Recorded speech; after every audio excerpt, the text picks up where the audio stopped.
सत्य से आबद्ध है और उस सत्य से आबद्ध जो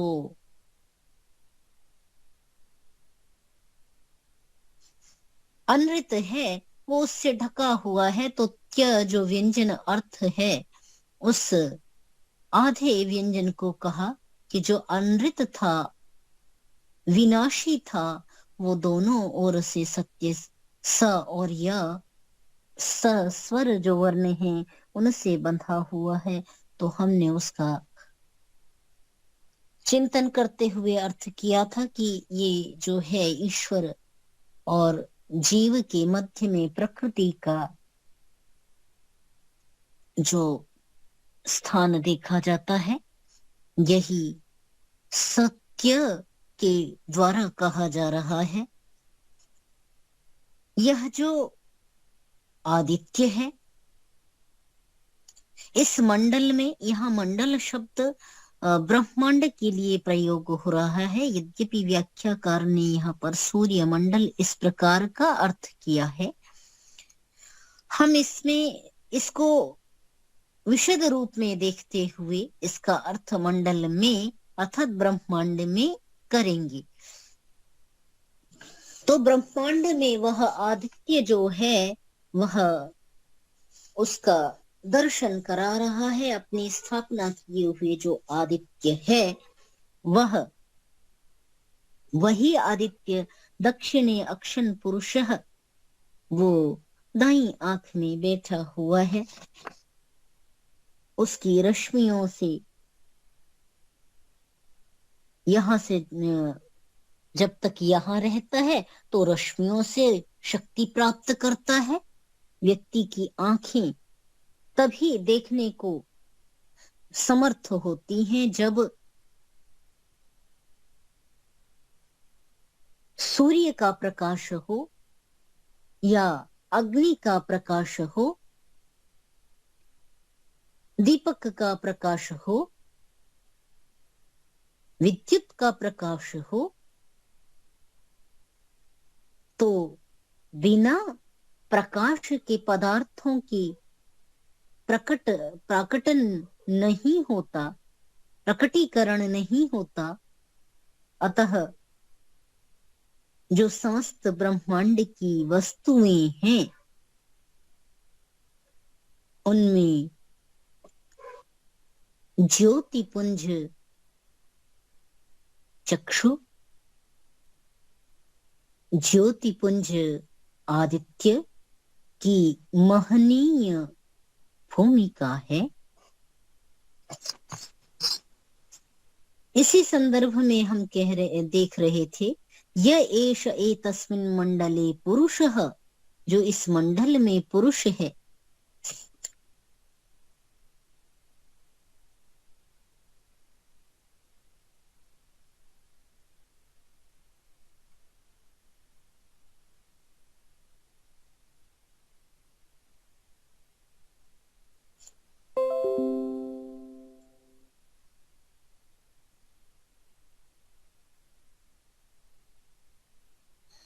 देखो थोड़ा आगे बढ़ गया। यह एष एतस्मिन् मंडले पुरुषः, जो इस ब्रह्मांड में जो पुरुष है, जो परम पुरुष की कल्पना सृष्टि के साथ की गई, तो उसमें कहते हैं भूः इति शिरः। उसमें जो भूः है, जो एक पद वाला, एक अक्षर वाला जो एक पद है, ये एकम शिरः, ये एक सिर है। एकम एतद अक्षरम, जो आदित्य पुरुष है, उसका भूः यह सिर के समान है। भुवः इति बाहु, ये भू वह, ये जो दो अक्षर युक्त शब्द है, अक्षर युक्त पद है, ये मानो उसकी दो बाहुएं हैं। द्वे एते अक्षरे स्वः इति, और दो ही ये अक्षर स्वः में प्राप्त होते हैं, अर्थात सुवह इस प्रकार करके प्राप्त होते हैं। तो दो अक्षरों की प्रतिष्ठा ही स्थिति आश्रय जो है, दो अक्षरों का आश्रय जो है वह इसके मानो चरण हैं, दो पैर हैं। इस प्रकार समस्त ब्रह्मांड में उस पुरुष की कल्पना की जाए, उस आदित्य पुरुष के दर्शन किए जाएं, तो वो साक्षात दिखाई देता है। उसका यह दो पैर दिखाई दे रहे हैं, दो हाथ दिखाई दे रहे हैं, उसका सिर मस्तक दिखाई दे रहा है, ज्योति पुंज आदित्य दिखाई दे रहा है। तो इस प्रकार कहा कि वह यह उसका ब्रह्मांड में संपूर्ण शरीर दृश्यमान है। तस्य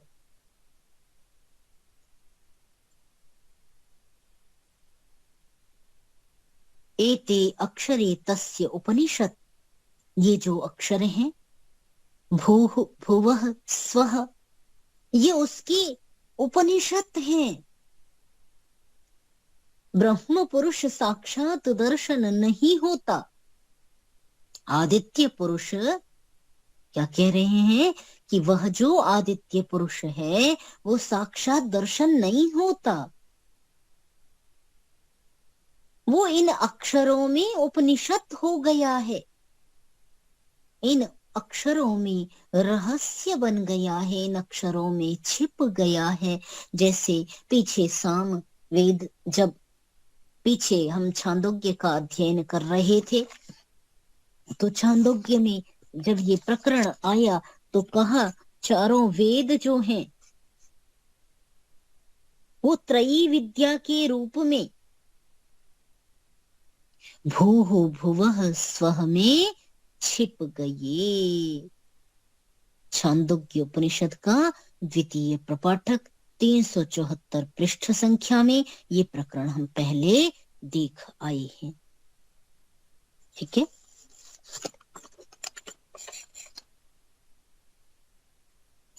जहां पर स्वरों की चर्चा चल रही थी द्वितीय प्रपाठक में, आपको स्मरण होगा, नहीं स्मरण है तो द्वितीय प्रपाठक का 22वां खंड यदि आप देखेंगे तो स्पष्टता बन जाएगी। सामगान में उच्चारण का विश्लेषण जहां ये चर्चा की थी, कौन सा स्वर मृदु है, श्लक्ष्ण है, कोमल है, कौन सा उद्गीत की जब चर्चा कर रहे थे, सामगान का जो गायन करने वाला उद्गाता है उसके विषय में जब चर्चा की तो क्या कहा था, सर्वे स्वराः इंद्रस्य आत्मानः, सर्वे ऊष्माणः प्रजापतेः आत्मानः, सर्वे स्पर्शाः मृत्योः आत्मानः, तं यदि स्वरेषु उपालभेत इंद्रम शरणं प्रपन्नो अभुवं सत्वापति वक्षति एनम ब्रूयात्। बहुत सुंदर चर्चा, सभी स्वरों स्वर विज्ञान को लेकर के ये चर्चा आरंभ की थी। और यहीं पर भूः भुवः स्वः त्रयो धर्म स्कंधाः यज्ञों अध्ययनम दानमिति करके ये 374 पृष्ठ संख्या द्वितीय प्रपाठक का 23वां खंड, इसमें ये चर्चा आरंभ की थी द्वितीय प्रपाठक के 23वें खंड के दूसरे वचन में।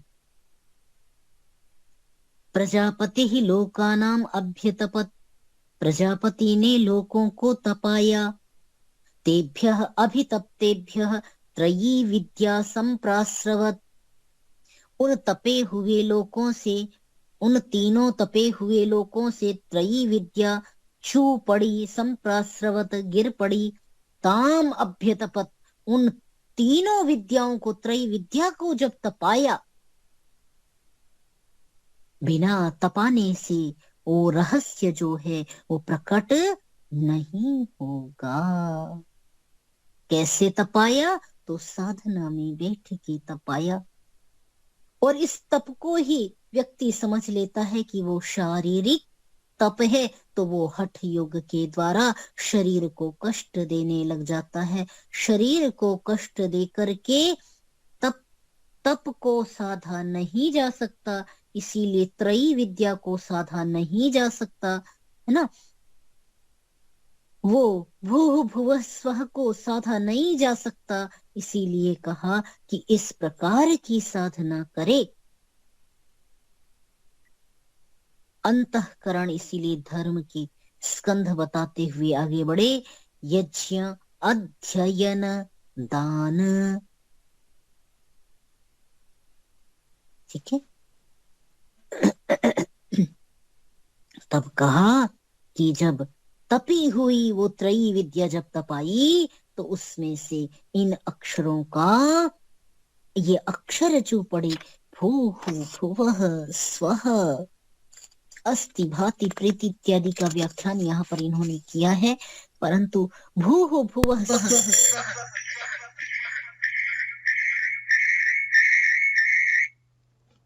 जब इसका हम चिंतन देखते हैं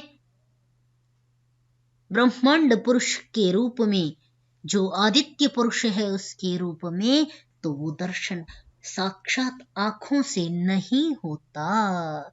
इसीलिए कहा एते अक्षरे उपनिषद, ये अक्षर तो रहस्य हैं।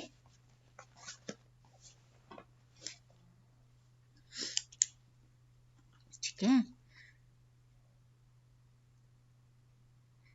अहह इति, ये जो अहह के अंदर ये छिप गए हैं, जो अहह इस शब्द से संबोधित किया जाता है उसमें ये छिप गए हैं, और उनको जब निकालता, जैसे त्रयी विद्या कैसे प्रकट हुई, वो भी इसी प्रकार ही तो प्रकट हुई ना, लोकों को तपाने से। तो दिन को तपाने से, वो क्रमशः दिन रात्रि को तपाने से भूः भुवः स्वः का बोध होगा। जैसे लोकों के तपाने से त्रयी विद्या का बोध हुआ, वैसे ही अहह की चर्चा इस संदर्भ में यहाँ पर की गई कि एते अक्षरे तस्य उपनिषद, ये अक्षर उसके उपनिषद हैं, रहस्य हैं। अहह इति रूप, अहह इति, अहह के रूप में वे जाने जाते हैं कि ये दिन है, ये रात है, इस प्रकार वो बंधन में बंधा रहता है। परंतु बहुत बड़े रहस्य की ओर इशारा करते हुए कहा कि अहह इति, कैसे निचोड़ना है ये एक साधक ही जान सकता है, पर इंगित करते हुए, संकेत करते हुए ऋषि ने इतना कहा कि उस, ये जो अक्षर हैं, इति अक्षरे, उसकी रहस्य है, और जो अहह इस नाम से जाने जाते, अहह इति, बस जो इस रहस्य को जाना जाता है, हन्ति पापमानम जहाति, वह पाप को छोड़ देता है, वो पाप को मार देता है, त्याग देता है, जो इस रहस्य विद्या को जानता है।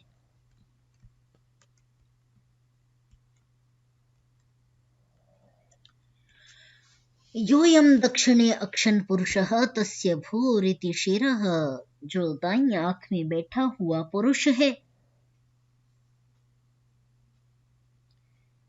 उसका भूः यह सिर है, भूरिति शिरः एकं शिरः एकम् एतत् अक्षरं, भुवः इति बाहु द्वौ बाहु द्वे एते अक्षरे।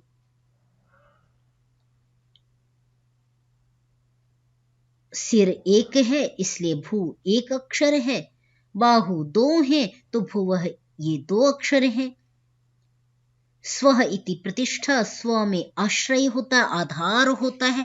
समस्त क्रियाकलाप को करने में पैरों का महनीय योगदान होता है, इसीलिए पैरों का महत्व प्रतिष्ठा के रूप में, स्थिति के रूप में, आधार के रूप में स्वीकारा गया है।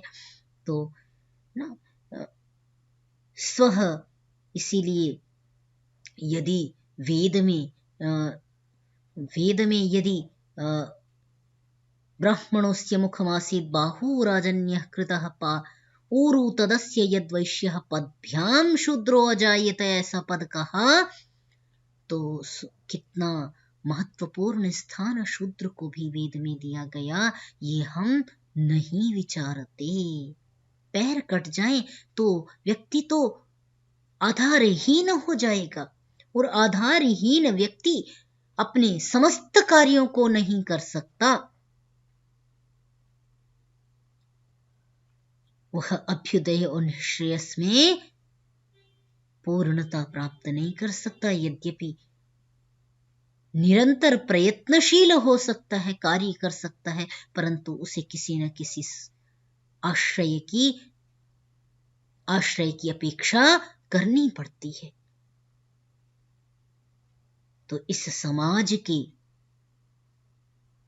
ये चातुर्वर्णीय व्यवस्था में जो सभी जो अंग हैं उनका बहुत बड़ा योगदान है, परंतु हम समाज में देखते हैं कि ऊंच नीच छोटा बड़ा करके हम उस सबके प्रति, मानव मात्र के प्रति अच्छा व्यवहार नहीं रखते। जो जिसकी शिक्षा, जिसकी स्पष्टता ये शास्त्र हमारे कदम कदम पर हमारा पथ प्रदर्शित करते हैं, हमें स्पष्टता प्रदान करते हैं। चाहे तो हम इस रहस्य को समझें, इस महत्व को समझें, न चाहे तो न समझें। तो पैरों का जो ये प्रकरण आया तो बार बार कहते हैं कि स्वरीति प्रतिष्ठा,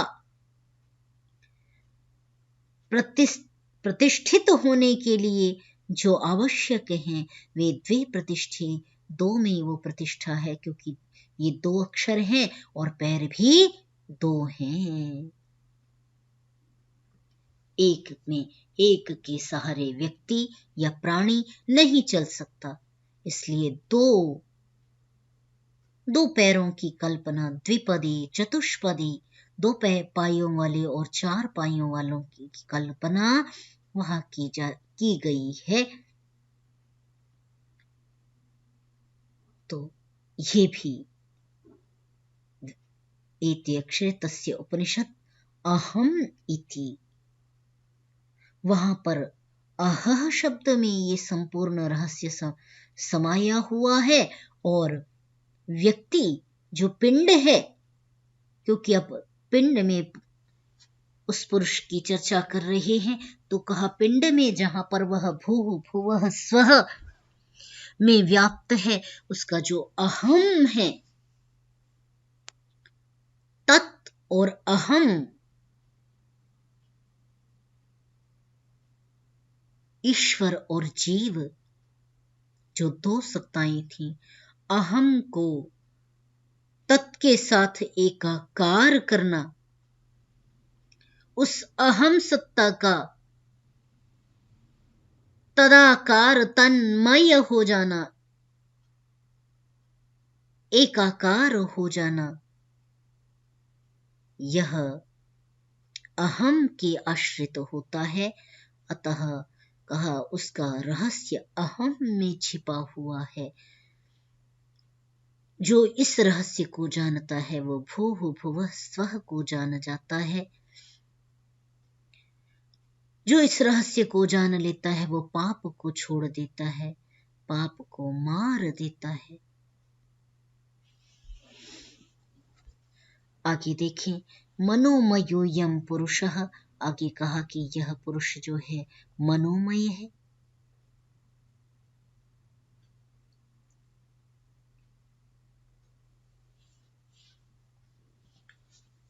भाः सत्यः तस्मिन् अन्तर्हृदये यथा व्रीहिर्वा यवो वा स एषः सर्वस्य ईशानः सर्वस्य अधिपतिः सर्वम् इदं प्रशास्ति यदिदं किंच।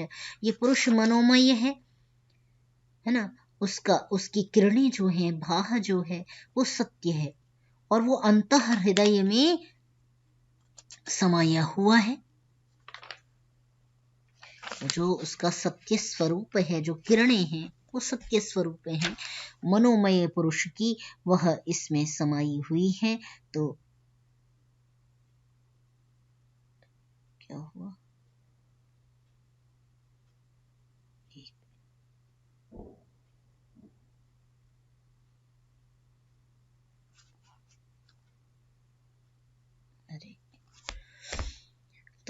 वो उसमें समाये हुए हैं। भाह जो ज्योति है, मनोमय पुरुष है, उसका स्वरूप है। ये स्वरूप पहले भी कह आए थे। अन्नमय, प्राणमय, मनोमय, विज्ञानमय, आनंदमय, ये चर्चा हम पहले भी कर आए हैं। तो यहाँ पर मनोमय इस शरीर से लेकर के चर्चा की जा रही है, क्योंकि यह जो अहम और अह की जो चर्चा है वो उपनिषद, वो रहस्य की बात की जा रही है, इसलिए मनोमय लोक से यहाँ पर चर्चा को आरंभ किया गया है। यहाँ पर चर्चा को अन्नमय से, प्राणमय से आरंभ नहीं किया गया है। ठीक है, तो कहा कि यह जो पुरुष है वो क्या है, मनोमय है, मन में अधिष्ठित है। यह प्रकाश स्वरूप है, भाह वाला है, और रहता कहाँ है, तो कहा कि अंतः हृदय, तस्मिन अंतः हृदय, हृदय के अंदर अत्यंत सूक्ष्म छोटा सा होकर के यह रहता है। कैसे छोटा, तो कह रहे इतना बड़ा है, दिख जाएगा। कितना बड़ा है, कह रहे जैसे व्रीहि और यव के दाने हैं, तो व्रीहि और यव के जो दाने हैं वो तो काफी बड़े हैं। हम हाथ में लेकर के उसका आभास कर सकते हैं कि ये जौ है और ये चावल है।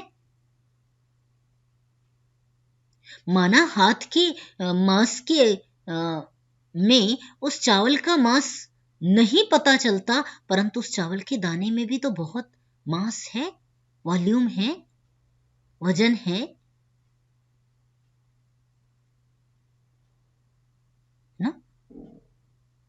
तो क्या कहा गया कि जैसे चावल और जौ को की कल्पना होती है, वैसे हृदय मंदिर के अंदर में वो मन में अधिष्ठित जो पुरुष है उसकी कल्पना है। वो इतना छोटा है। ठीक है, स एष सर्वस्य ईशानः, वह जो पुरुष है, मनोमय वाला जो पुरुष है, वो कैसा है, सबका स्वामी है।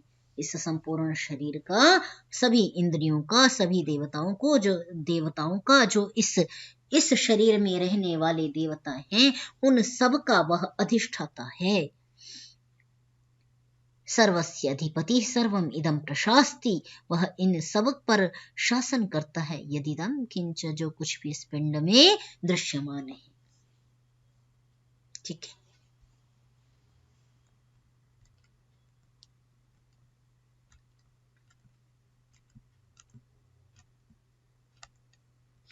अच्छा, ये 5वें अध्याय का 6ठा ब्राह्मण पूर्ण हो गया। 5वें अध्याय का 7वां ब्राह्मण आरंभ करते हुए कहते हैं, प्रकरण बदल गया, इसलिए ब्राह्मण बदल गया। क्या कहा, विद्युत ब्रह्म अभी मनोमयः पुरुषः, चर्चा हम कर रहे थे। और इससे पहले आदित्यः पुरुषः, दक्षिण अक्षीयः पुरुषः, ऐसे करके चर्चा की थी हमने। संपूर्ण का जब चिंतन कर लिया कि मनोमय पुरुष है वो अंतः हृदय में रहता है, तो अपने आप का दर्शन करना हो, तत् का दर्शन करना हो, तत् यत् ब्रह्म, उसका दर्शन करना हो, तो फिर अंतर्मुखी होना पड़ता है।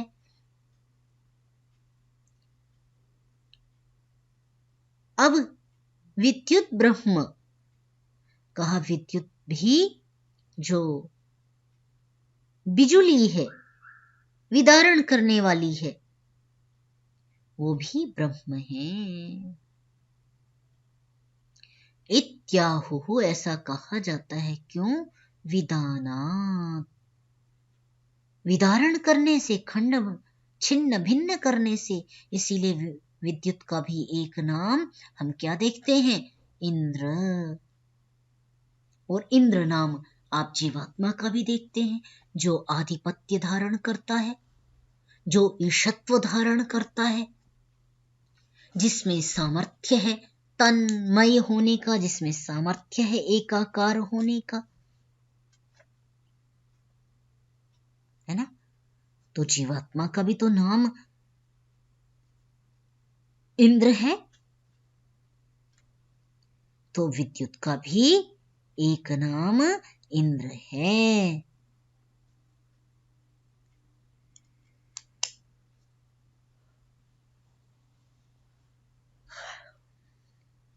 इसलिए इंद्र की महत्ता देखी जाती है। कहा क्यों महत्व है, क्यों ब्रह्म है, तो कहा विधानात्, विधारण करने से। विद्युत विद्यति, चमकता तो है ही, परंतु वस्तुओं को विशेष रूप से छिन्न भिन्न कर देता है, अलग अलग कर देता है। जहां पर विद्युत पतित हो जाती है, पातित हो जाती है, वो वृक्ष, वो धरा, वहां पर क्या हो जाता है, छिन्न भिन्न हो जाता है। और इसीलिए ये सिद्धांत रखा जाता है कि विद्युत क्या करती है, भूमि को उर्वर बनाती है। क्योंकि उर्वरा शक्ति विद्युत जो जो जो भूमि है, वो भूमि की जो ऊपरी परत है वो शुष्क हो जाती है। कई बार उसमें खेती की, ऊपर से सभी जो उसके न्यूट्रिशंस थे, ऊर्जा थी, वो समाप्त हो गई। इसीलिए जो किसान है वो हल चलाता है, भूमि के अंदर ऑक्सीजन को देता है, सूर्य के प्रकाश को देता है। ऊर्जान्वित जब भूमि पुनः हो जाती है तब उसमें बीज बोता है।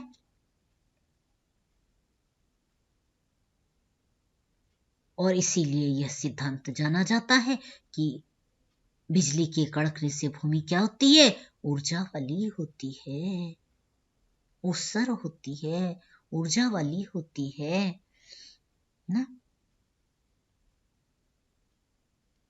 तो क्या कहा, जो विद्युत के इस विद्यति इस स्वरूप को जानता है,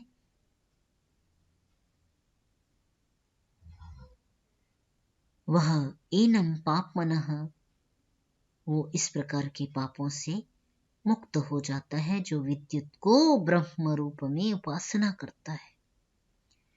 विद्युत अत्यंत शक्तिशाली है। आज तक के वैज्ञानिक उसके विषय में विशेष नहीं जान पाए। उसको संग्रहित करने का प्रयास किया जाता है कि भाई एक विद्युत में इतनी शक्ति है, इतनी शक्ति है।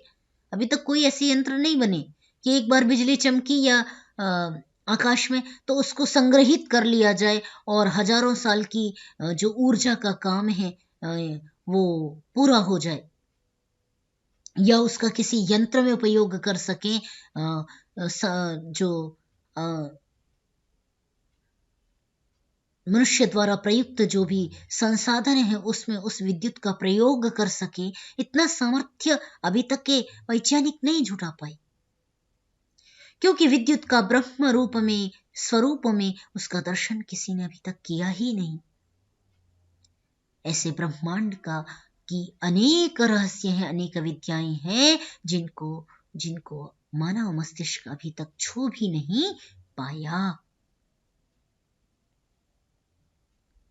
ऋषियों ने उन महनीय शक्तियों का अपने ज्ञान गुहा में बैठ करके दर्शन किया है, अपनी साधना में बैठ करके दर्शन किया है। इसलिए वे उस संदर्भ में कहते हैं कि विद्युत क्या है, ब्रह्म है।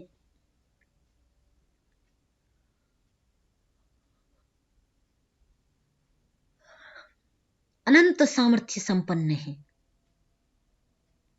ठीक है,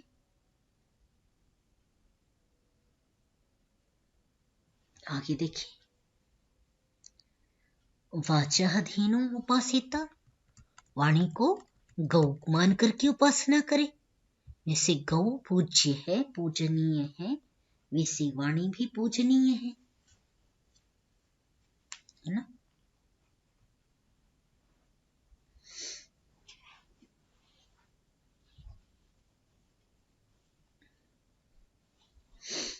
वाचाधीनम उपासित, वाणी को गौ मान करके वाणी की गौ रूप में उपासना करे। तस्य तस्याह, उस गौ की, क्योंकि स्त्रीलिंग है धेनु शब्द इसलिए कहा तस्याह चत्वारः स्तनः, उसके 4 स्तन हैं। बहुत गंभीर चिंतन चल रहा है, इसलिए कुछ जितना स्पष्ट कर पाए उतना ही स्पष्ट करते जाएं। क्या कहा कि 4 उसके स्तन हैं जो स्वाहा, वषट्कार, हंत और स्वधाकार। ठीक है, स्वाहा, स्वधा, वषट और हंत का तस्याह द्वौ स्तनौ देवाः उपजीवन्ति, उसके जो 2 स्तन हैं वो देवाः उपजीवन्ति, देवों का पालन करते हैं, देवों को दुग्ध प्रदान करते हैं, देवों का पालन करते हैं, है ना। तो 2 थन जो हैं वो उनसे उपजीवित होते हैं, तृप्त होते हैं। कौन? देवता। वो कौन कौन से 2 स्तन हैं? तो कहा कि स्वाहा और वषट्कार। यज्ञ रचना, यज्ञ की कल्पना ऋषियों ने यूं ही नहीं की।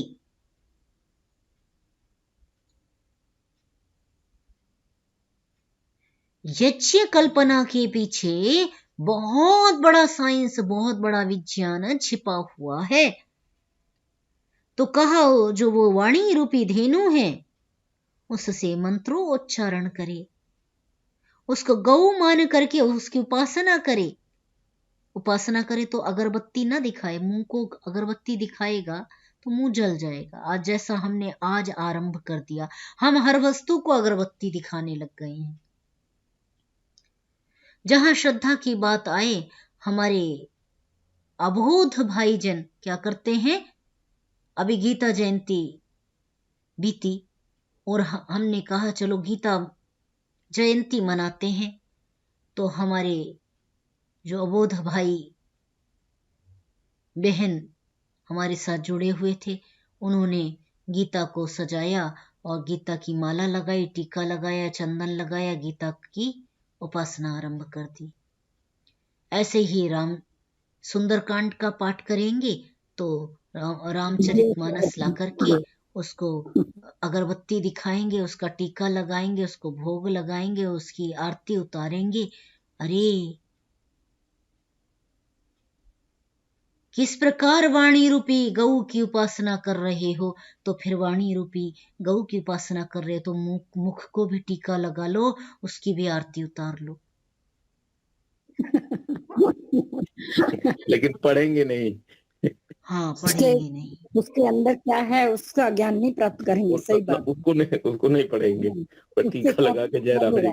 हाँ, वो कहेंगे जो आए हैं ना वो पढ़ेंगे। बड़ी अधिकांश लोग करते हैं महोदय। हाँ, ये हालत बहुत, कुछ ही कितने पढ़ लिख जाते हैं उसके बाद भी इस चीज में ही घुसे रहते हैं। क्योंकि श्रद्धा और आस्था को हमने तर्क के साथ जोड़ा ही नहीं। जी, यदि हमने इन ग्रंथों को पढ़ा होता तो उसकी जो बात मनु महाराज कहते हैं, बड़ी स्पष्टवादी थे मनु महाराज। बड़ा कदम कदम पर मार्गदर्शन करते हैं। कहते हैं यस तर्केणानुसंधत्ते स धर्मं वेद नेतरः। अरे धर्म उसी को मानना जो तर्क की कसौटी पर कसा खरा उतर जाए। जी, जो खरा न उतरे उसको धर्म मत कहना। और हम वो चिंतन ही नहीं करते, पढ़ते ही नहीं है। अरे तर्क के आधार पर, तर्क की कसौटी पर जो खरा न उतरे उसको स्वीकार नहीं करना चाहिए, उसको धर्म नहीं कहना चाहिए। पर हम सभी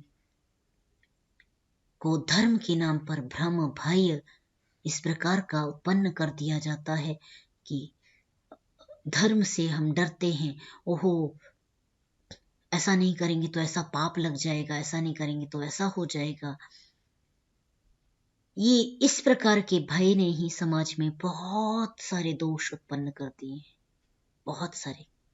जिस दिन तर्क की कसौटी पर, तर्क की तराजू पर समस्त ज्ञान को तोला जाएगा, उस दिन सत्य क्या है, वेदानुमोदित क्या है ना, सारी आचरण क्या है, उसी दिन से सृष्टि पर धर्म और अधर्म का अंतर स्पष्ट हो जाएगा। धर्म की स्थापना होगी, अधर्म का विनाश होगा।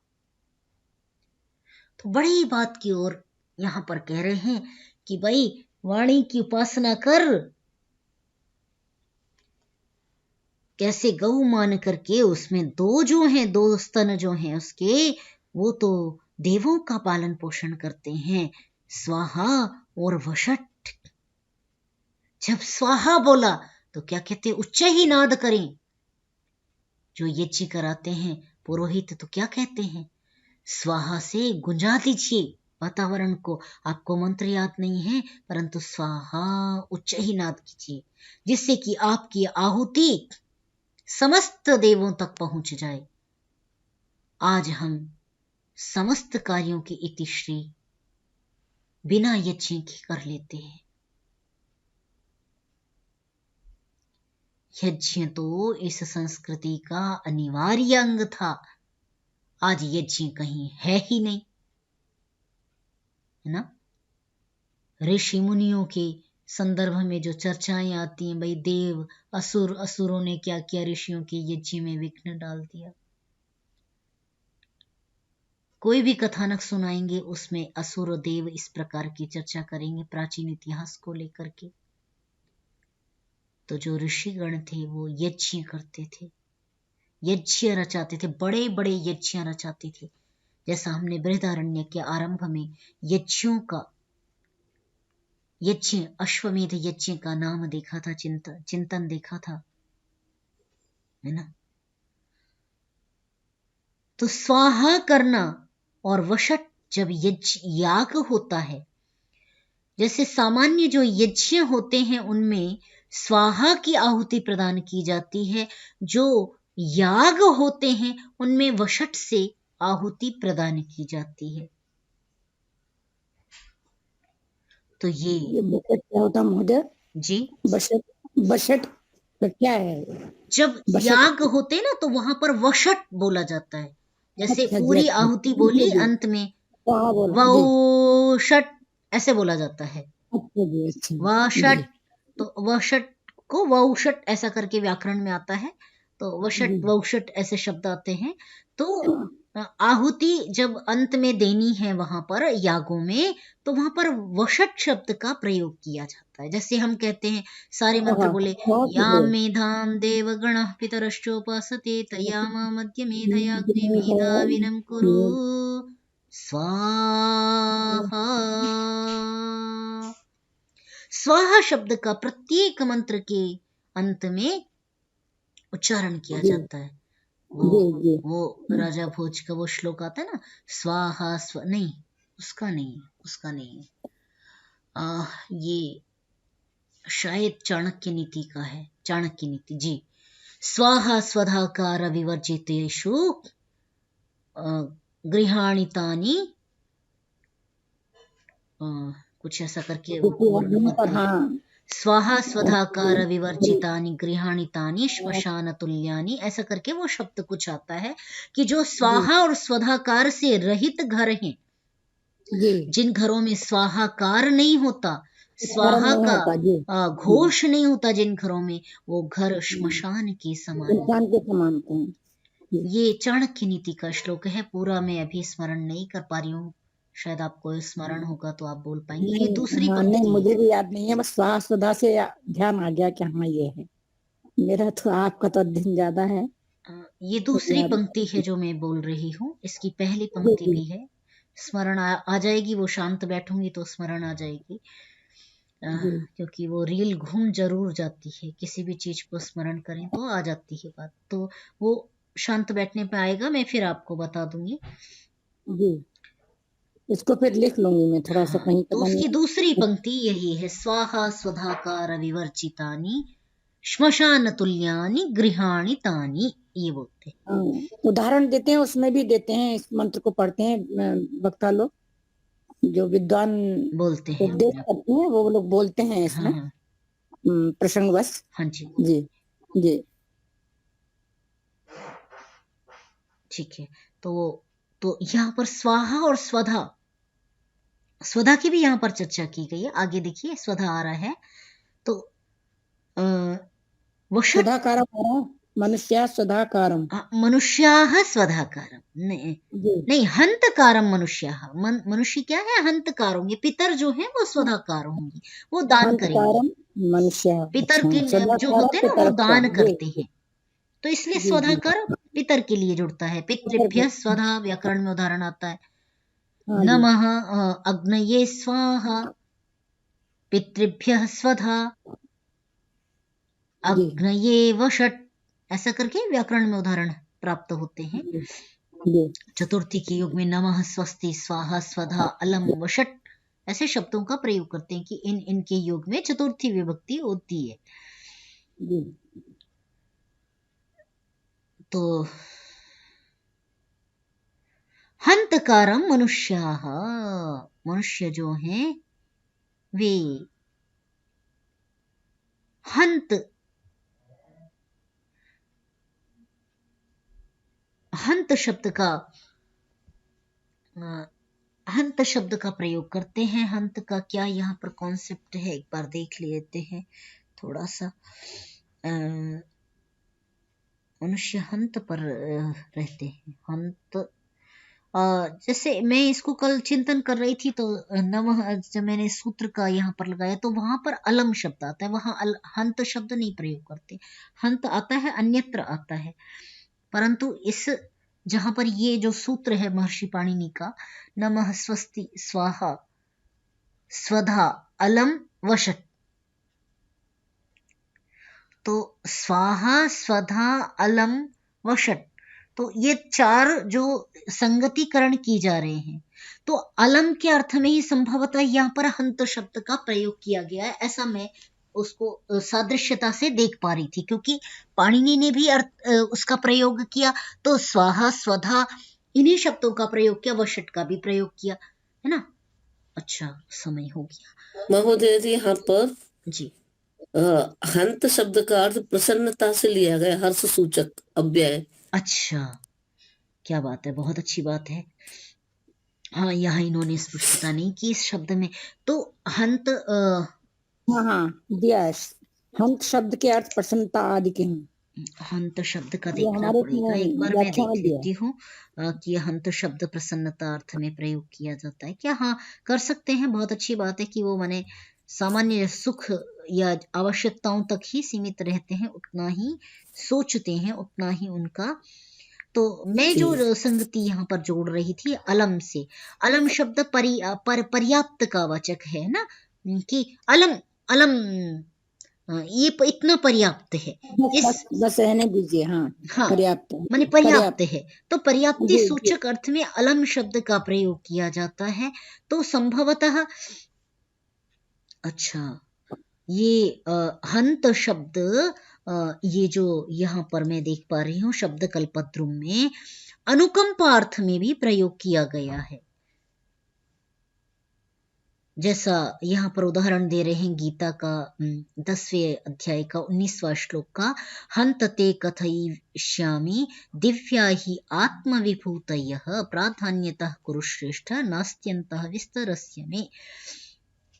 तो वाक्य का आरंभ करने में भी हंत शब्द का प्रयोग होता है, विषाद प्रकट करने में भी प्रयोग होता है, अनुकंपा में भी कहा जा रहा है, और पर्यायवाची के रूप में यदि हम अलम को लेकर के यदि हम देखें, पर्याप्तता के रूप में देखें, तो भी यहाँ पर हम हंत शब्द से समझ सकते हैं कि मनुष्य को संतुष्ट रहते हैं जितना मिलता है उतने में, है ना, या आनंददायक भी कह लीजिए, कोई बात नहीं, अर्थ को स्पष्टता करना है तो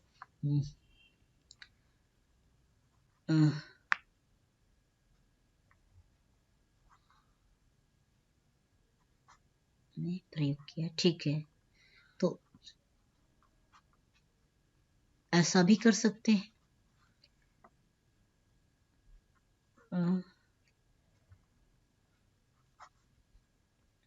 ठीक है, तो आज के लिए इतना ही कर लें। ये पूरा हो गया क्या? ऐसा कर रहे थे। हाँ, एक रह गया। जो पितर हैं वो अन्न के लिए, स्वधा अर्थात दान के लिए, अन्न के लिए वो उससे तृप्त होते हैं, मैंने वो उसका दान करते रहते हैं। पितर कोटि में जो लोग होते हैं, है ना, तो तस्यः प्राणः ऋषभः मनोवत्सः, उस जो वाणी है, वाणी रूपी गौ है, उसके तस्याः प्राणः ऋषभः, अरे प्राण उसका बैल है ना, बड़ी बात कह रहे हैं। उसका जो ताकतवर, जो सबसे बलशाली जो ऋषभ है वो प्राण है। मनः वत्सः, मन उसका बछड़ा है। जैसे बछड़ा इधर उधर कुचाले मारता घूमता है ना, ऐसे मन भी कुचाले मारता हुआ इधर उधर घूमता है। तो गौ की भी कल्पना की कि बहुत सुंदर गौ वाणी है, और उस वाणी से स्वाहा स्वधा यदि इनका उच्चारण न किया जाए, हंत और स्वधाकार न किया जाए, तो पितर जो हैं वो दान करने पर तृप्त होते हैं, मनुष्य जो हैं वो हंत से तृप्त होते हैं, देवता जो हैं वो दो स्तनों को पी करके उसका दुग्ध पी करके तृप्त होते हैं। तो वो क्या है? स्वाहा और स्वधा है। तो इस प्रकार जो गौ है, वाणी रूपी गौ, उसका बछड़ा जो है वो मन है, और जो ऋषभ है वो प्राण है। बहुत सुंदर चर्चा के साथ आज के सत्र को यहीं विराम देते हैं। ओम शांति। कोई प्रश्न, कोई जिज्ञासा, कोई विशेष आपका कथन हो तो रख लें।